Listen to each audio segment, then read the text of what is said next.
हाय मेरे प्यारे स्टूडेंट्स, आज हम डिस्कस करने जा रहे हैं एससी वर्मा का कुछ क्वेश्चंस जो प्रोजेक्टाइल में पार्ट 1 से लेकर पार्ट 5 तक जो भी थ्योरी हमने पढ़ाया है उससे रिलेटेड एससी वर्मा में जो क्वेश्चंस हैं हम आज उसका डिस्कस करेंगे। जैसे क्वेश्चन नंबर 36, क्वेश्चन नंबर 38, तो इन सारे क्वेश्चन का हम डिस्कस करेंगे। हम वो क्वेश्चन का डिस्कस आज नहीं करेंगे जो क्वेश्चन ऑब्लिक मोशन से रिलेटेड रखता है, ठीक है। हम उसी क्वेश्चन का रिलेशन रखेंगे जो पार्ट 1 से लेकर पार्ट 5 तक जो थ्योरी हमने पढ़ाया है।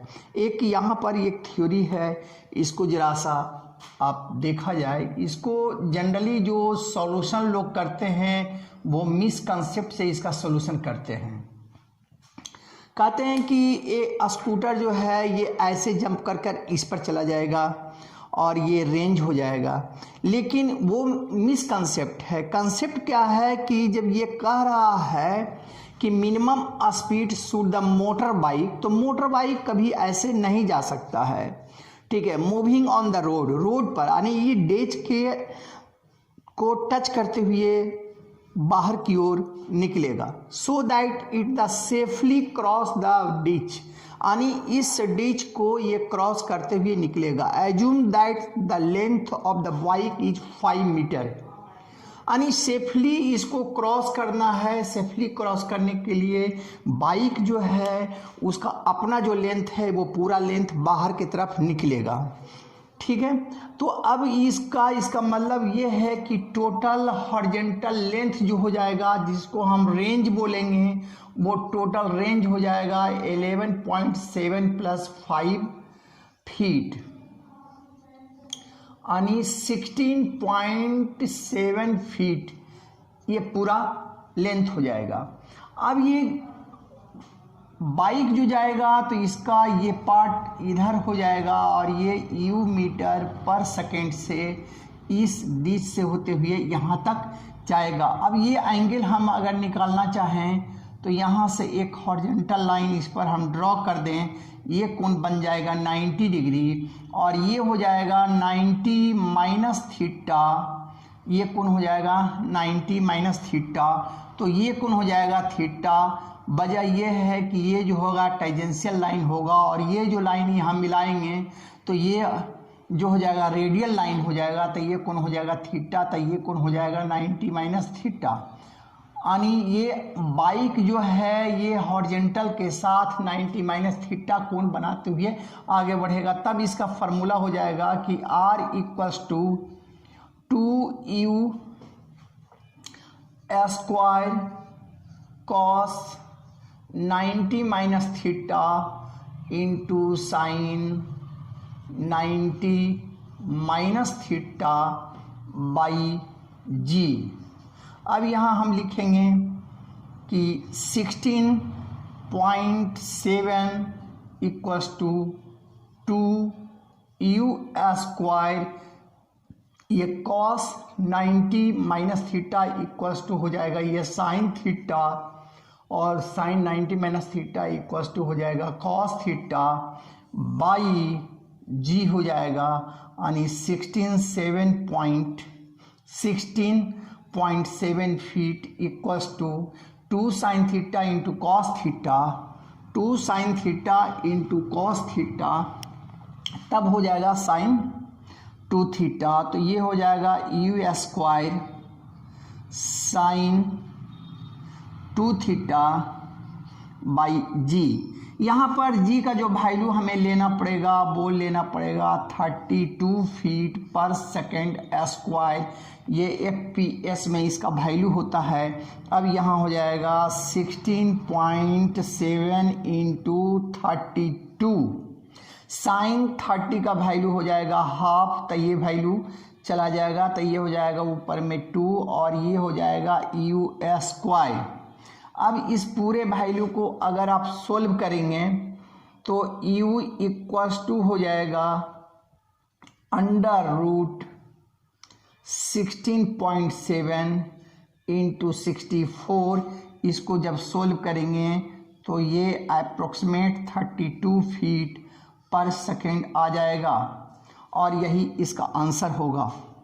तो ध्यान रखें दोस्तों, कुछ ही इस क्वेश्चन को कुछ लोग मिसकंसेप्ट से बना देते हैं और वो आंसर आ जाता है। चूँकि मिसकंसेप्ट से भी बनाइएगा तो ऐसा ही बनेगा और ये कोण एंगल आ जाएगा आपको 15 डिग्री, क्लियर। लेकिन वो सॉल्यूशन जो होगा वो हम मिसकंसेप्ट कहलाएगा, चूँकि बाइक जो है ये ऐसे जंप करके नहीं जाएगा। प्रैक्टिकल लाइफ में हम वैसे जंप नहीं कराते हैं, हम डिच को टच करते हुए आगे निकलते हैं, ठीक है। तो ये क्वेश्चन 36 था और इसका सॉल्यूशन इस तरह किया जा सकता है। क्वेश्चन नंबर 39 हम देखते हैं, जो एस सी वर्मा का क्वेश्चन नंबर 39 है, इसको हम देखते हैं। Find the average velocity of the projectile between the instant it's cross half of the maximum height. Maximum height के जब आधा पहुंचेगा तो उस समय एवरेज वेलोसिटी क्या रहेगी। It is projected with a speed u at an angle theta. तो एक हॉरिजॉन्टल प्लेन है, इस पर से थीटा एंगल से u मीटर पर सेकेंड से और एक बॉडी को प्रोजेक्ट किया जाता है। तो ये बॉडी जो है इस तरह पैराबोलिक में ये पथ ग्रहण करते हुए यहाँ तक पहुँच जाएगा।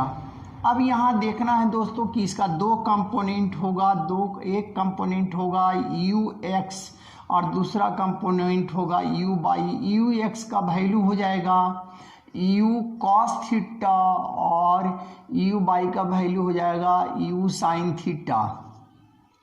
अब यहाँ x का जो वैल्यू होगा वो 0 होगा और यहाँ पर a बाई का जो वैल्यू होगा वो g metre per second square होगा।